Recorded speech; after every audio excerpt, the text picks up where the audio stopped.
अभिज्ञान शाकुंतलम के तृतीय अंक के 5 पद्यों का हम अध्ययन कर चुके हैं। 5वें पद्य में हमने ये पढ़ा कि राजा दुष्यंत जो है पीले रंग की बालू मिट्टी में छपे हुए पद चिन्हों के आधार पर यह अनुमान लगाता है कि शकुंतला यहीं पर ही है। उसके बाद में शकुंतला जो अपनी सखियों के साथ प्रवेश करती है और जैसा कि पूर्व में ऋषि द्वारा सूचना दी गई कि लू लगने से शकुंतला जो है अस्वस्थ हो गई है, तो वह अस्वस्थ अपनी दोनों सखियों के साथ प्रवेश करती है और वो जो दोनों सखियां हैं वो उसको हवा कर रही है पंखे से और उनसे पूछ रही है कि क्या कुछ आराम मिला क्या। उसके खस का लेप वगैरह किया हुआ है और वो पूछ रहे हैं कि क्या आपको कुछ आराम मिला क्या। तो वो कह रही कि क्या तुम मुझे हवा कर रही हो।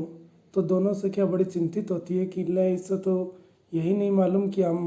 हवा कर रहे हैं। तो इस प्रकार से वो बड़ी चिंतित दिखाई दे रही है और इधर जो राजा दुष्यंत छुप करके ये सब देख रहा होता है।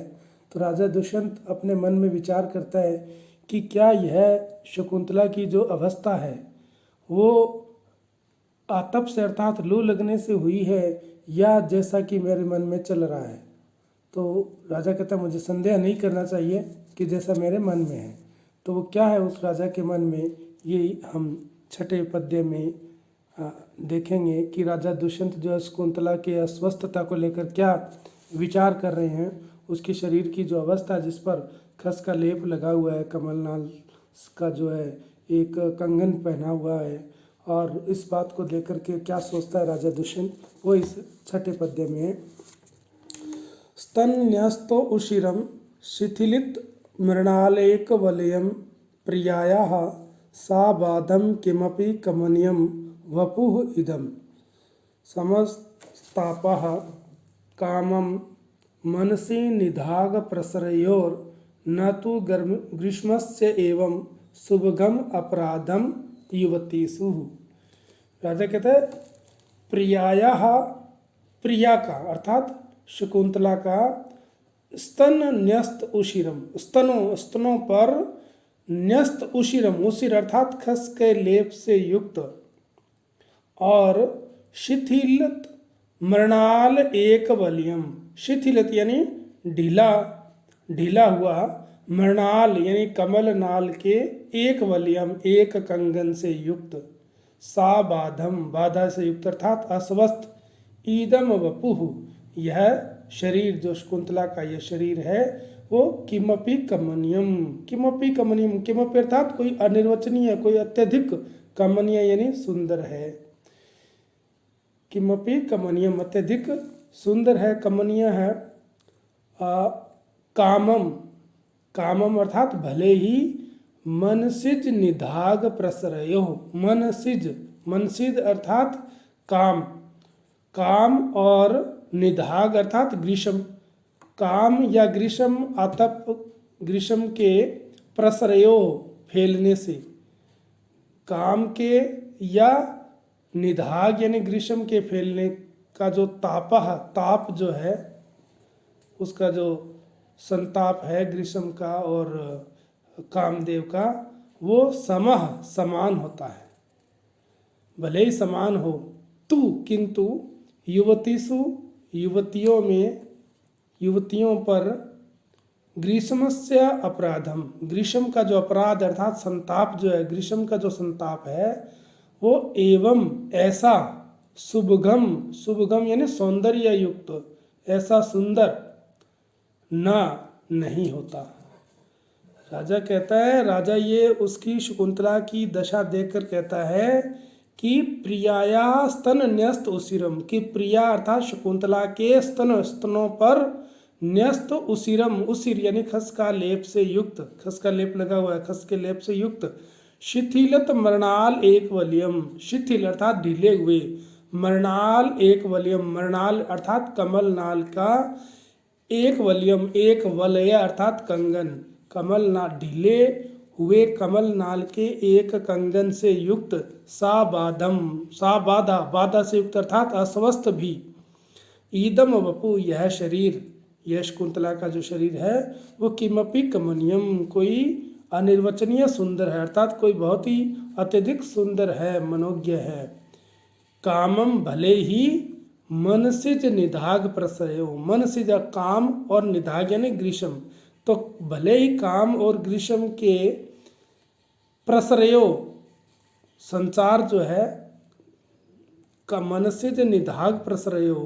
काम और निधाग अर्थात ग्रीष्म का प्रसरयो फैलाव जो संचार है, उस संचार का तापह ताप समह समान हो। भले ही ग्रीष्म और काम का जो संचार का ताप है वो समान हो, किंतु युवतीसु, किंतु युवतियों पर ग्रीष्मस्य अपराधम, ग्रीष्म का संताप जो है, अपराध अर्थात संताप, ग्रीष्म का जो संताप है वो एवं शुभगा न, इतना सुंदर नहीं होता, इतना सौंदर्य से युक्त नहीं होता। तो यहाँ पर काम और ताप पीड़िता जो शकुंतला है वो अत्यधिक अस्वस्थ दिखाई दे रही है, लेकिन फिर भी वो सुंदर सौंदर्य से युक्त है। इसको देख करके राजा कहते हैं कि इसके वक्षस्थलों पर शीतलता के लिए, जैसे उसको आतप लगा हुआ है, लू लगी हुई है, तो उसके शीतलता के लिए खस का लेप किया हुआ, उस सिर की का लेप किया हुआ वक्षस्थलों पर, और कोमलता के लिए उसके हाथों में एक कमल नाल का ढीला कंगन धारण किए हुए है। किंतु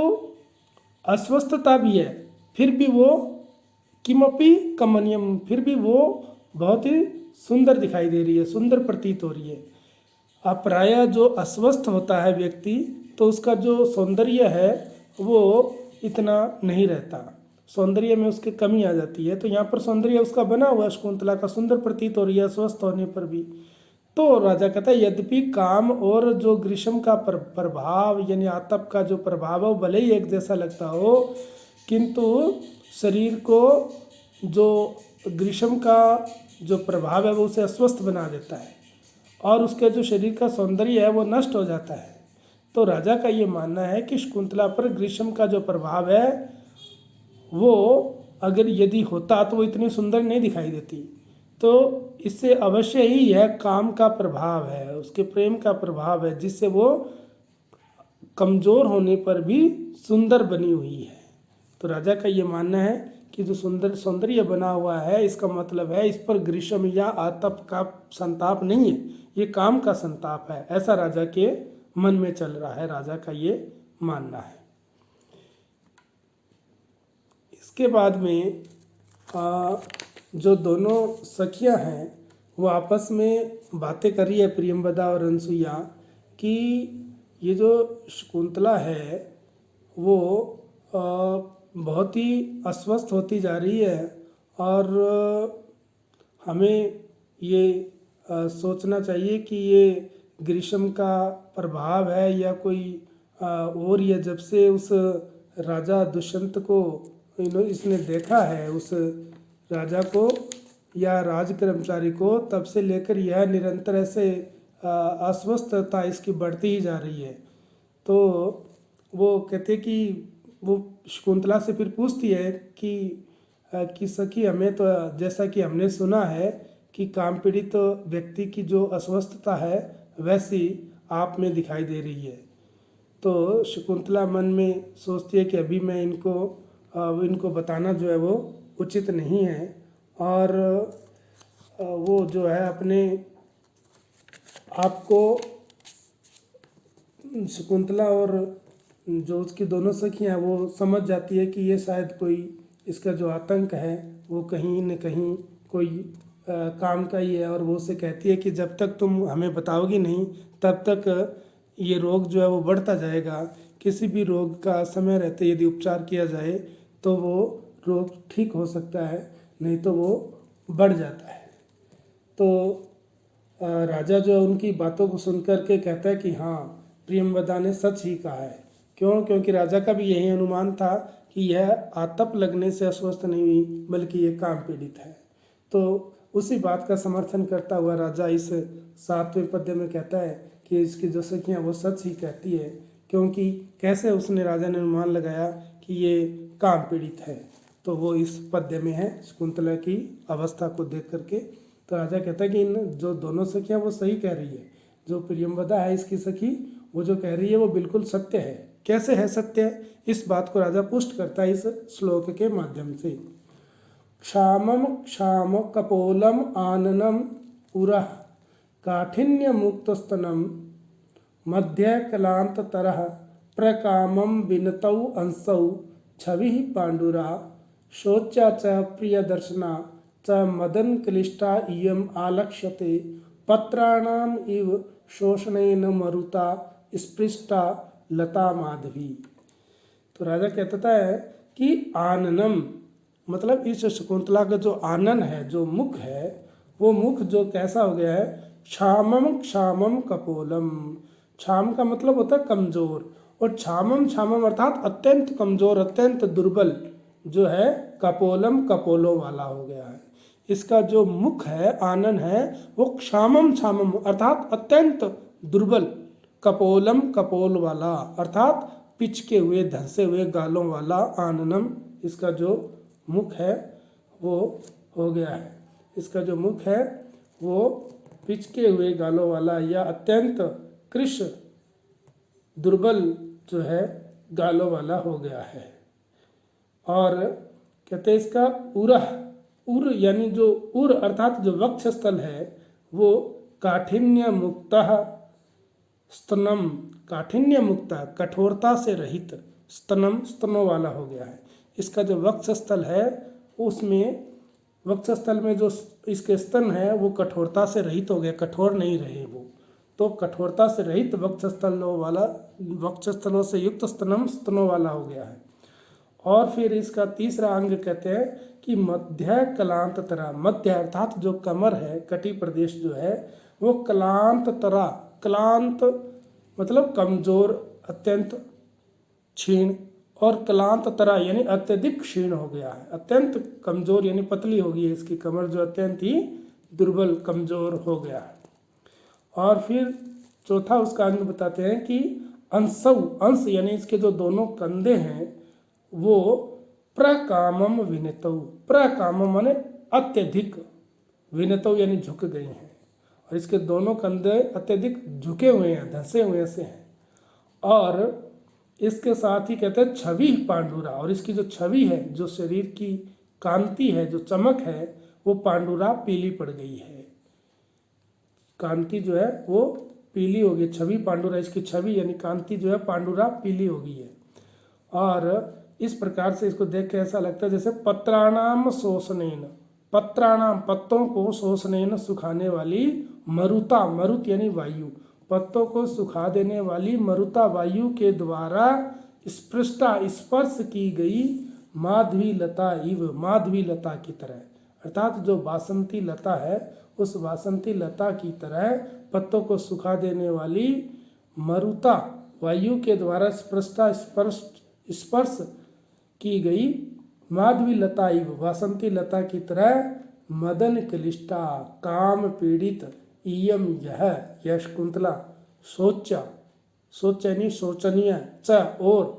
प्रिय दर्शना, और प्रिय दर्शना आलक्ष्यते दिखाई दे रही है, देखने में प्रिय सुंदर लग रही है किंतु शोचनीय है। शोच्या च प्रिय दर्शना, शोचनीय और प्रिय दर्शना, और देखने में प्रिय आलक्ष्यते दिखाई दे रही है। जिस प्रकार वासंती लता बहुत ही सुंदर होती है और लू लगने पर जो है, आतप लगने पर वो थोड़ी मुरझाती जरूर है लेकिन उसका जो सौंदर्य है वो बना रहता है, इसी प्रकार ये जो शकुंतला है इसके जो लू अर्थात आतप, कौन सा प्रेम का जो आतप लगा उसके लगने से यह शोचनीय तो है किंतु देखने में सुंदर है, प्रिय दर्शना आलक्ष्यते दिखाई दे रही है, यानी कि इसके सौंदर्य में कोई कमी नहीं आई है। तो इस प्रकार शकुंतला का जो आनन है, मुख है, वो छामम छामम कपोलम, अत्यधिक कृश कपोलों वाला हो गया है, यानी इसके जो गाल है वो धंस गए हैं, पिचक गए हैं, पिचके हुए गालों वाला हो गया है। और उरह, और उर यानी जो वक्षस्थल है वो काठिन्य मुक्त स्तनम, कठोरता रहित स्तनों वाला हो गया है। मध्य जो इसकी कमर है, कटी प्रदेश है, वो क्लांत तरह, वो अत्यधिक कमजोर हो गई है, क्षीण हो गई है। अंसौ, जो दोनों कंधे हैं, और प्रकामम, अत्यधिक विनतौ, झुके हुए हैं। झुक गई हैं। छवि पांडुरा और उसकी जो कांति है, शरीर की जो चमक है, वो पांडु यानी पीली पड़ गई है। पत्राणाम शोषणेन, पत्तों को सुखाने वाली मरुता वायु के द्वारा स्पर्श की गई माधवी लता इव, वासंती लता के समान मदन क्लिष्टा काम पीड़ित इयम, यह जो शकुंतला है वो शोच्या च प्रिय दर्शना, शोचनीय और प्रिय दर्शना च लक्ष्यते दिखाई दे रही है। तो प्रियंवदा का जो कथन सुन करके शकुंतला की दशा को देख करके राजा कहता है कि इसके जो गाल है वो अत्यंत धंस गए हैं, वक्ष स्थलों में कठोरता नहीं रही, कंधे ढील झुक गए हैं और इसका जो कमर है वो और अत्यधिक पतली हो गई है और इस प्रकार से इसके शरीर की जो कांति है वो भी पीली हो गई है, यानी लालिमा से युक्त होनी चाहिए थी वो, उसके स्थान पर वो पीली पड़ गई है। तो इस प्रकार ये काम पीड़ित वेदना के कारण यह शकुंतला वैसे ही मुरझा गई है जैसे वासंती लता लू लगने से मुरझा जाती है। यद्यपि वह शोचनीय बन जाती है लेकिन देखने में सुंदर लगती है, वैसे ही यह शकुंतला उस लता की तरह कांतिमान, कांति से युक्त है, चमक से युक्त है और सुकुमारी, पुष्पवती और पल्लविता है। इस प्रकार ये अपने सौंदर्य से युक्त है। अभी भी जो शकुंतला है वो इस तरह से राजा ने यह सब देख करके अनुमान लगाया कि यह काम पीड़ित है।